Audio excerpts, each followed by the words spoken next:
Yeah. I'm not gonna lie, rather had fun, but Pro XR too. But apparently, you're saying that they're not out in the market actively trying to get pros. But I don't know. They seem to be making the most moves of late, or just making the most, making the biggest waves. I think they've kind of come out of nowhere, and I don't know. Well, we're seeing pros opt to play with them. Yeah. No, I mean, that's at the end of the day, you make a good paddle, the unsigned players are going to play with it. I think this data shows a lot for Pro XR. How long is your contract? I got a lifetime contract, bro. Really? Yeah. Damn, good for you. Yeah. Very cool. Thank you. I'm My stoked. lifetime contract. Do you guys, here's a wild one for you. Obviously, they're trying to pick up pros all over in the paddle industry. But do you see any of the paddles actually going for up and comers that you think will become pro? Essentially, is anyone actually out there like trying to source and look at the new talent? Any specific companies? I mean, the company that does the best with that is Selkirk. They have ambassadors all over the place. Yeah, but I mean, are they good at scouting talent, or do they just sign everyone? No, I just think because they cast a wide net, right? Sure. I'm not, yeah. No, I think, I have an interesting take on this, and I think that data analytics and pickleball analytics is coming to pickleball, and I think one of the first applications of it is not even necessarily going to be helping players with improving their game, but figuring out the attributes and figuring out how to scout talent.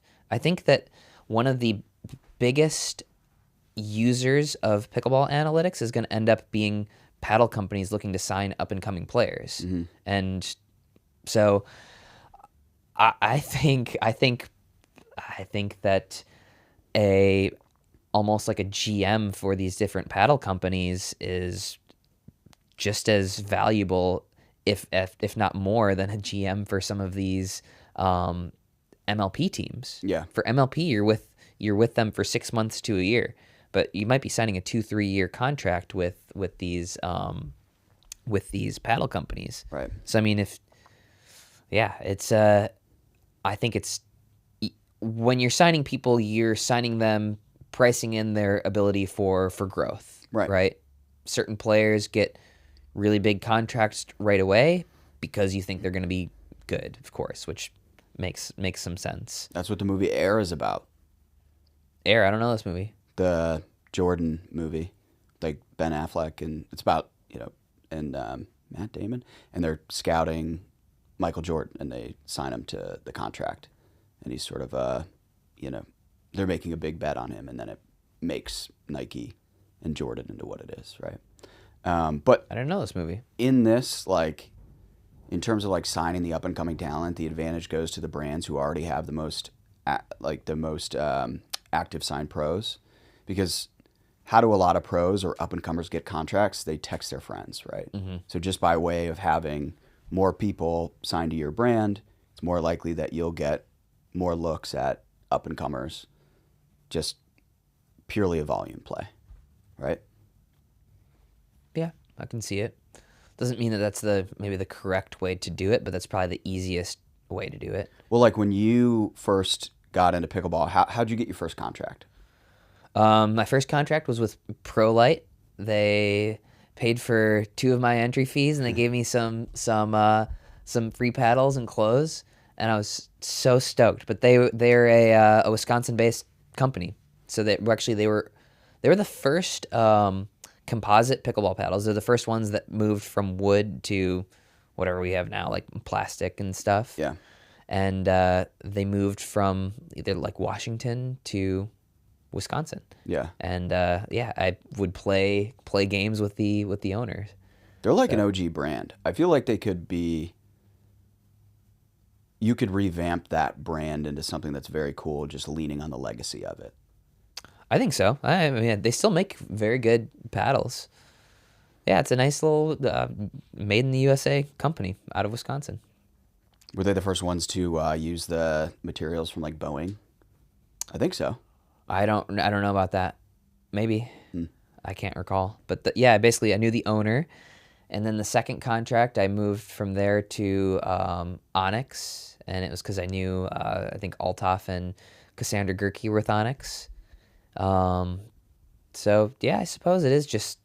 But at that point, it was when I was signing these contracts. That was 2019 and 2020. That was you kind of had to just know somebody at that point. Yeah, well, Now, that's what I'm saying. Like, well, I don't think that's necessarily true anymore. Now, if you just break through the pro scene, people will know you. And before it was okay, this is a good player. He plays tournaments around the Midwest and he wins some stuff, right? Now it's like you get attention because you're playing on the national stage every single week. That just didn't exist a couple of years ago. So the way that you used to get sponsorships is certainly different than the way it is now. But I mean, I think a lot of it's just showing up. I mean, you start seeing all these little kids as well, like that kid Jack with Yola, a few others. Selkirk's doing a lot of youngsters, so that'll be interesting. my boy Leo Chun over with Franklin too. yeah. Legend. That was one of my favorites at Nationals. Is there was actually like a massive poster of one of the little kids, and it's like, okay, here we go. Hey, what's up, bro? Hey, you into pickleball at all? You into pickleball? No? All right. I've got a nice little side hustle going here. I basically just show up at pickleball courts and I bring some products that they might need, and I slang pickleball products. With pickleball being such a hot sport right now, there's a lot of different products coming out and it's hard to keep up with. So I just basically bring the products directly to the customer right here. Hey, bro. Hey, you're looking thirsty out there. You need one of these ice shakers? You know, to be honest with you, though, all I'm really doing is I just subscribe to the pickleball box, and it comes straight to my door with all the hottest pickleball gear in here, and it's like $250 worth of stuff, and I get it for 99 bucks. Hey, Donna, I got that new Fila zip-up you were asking about right here. Yeah, that pickleball Fila zip-up, yeah. Yo, these pickleball junkies, man, once you give them a taste of that new product that they got coming out, they can't get enough of it. Hey, Tom, weren't you asking about some pickleball socks, man? I got some socks right here for you, brand new. Yo, did y'all need some sunblock? Was somebody asking about some sunblock? Hey, what's up, bro? You want to check out what all I got? Yeah, come check it out, man. Check it out. Wait. Cops, dude. Cops. Be cool. What's up, officer? Good day? Having a good day? Good. All right, check it out. Yeah. I'm not gonna lie, rather had fun on Yagi.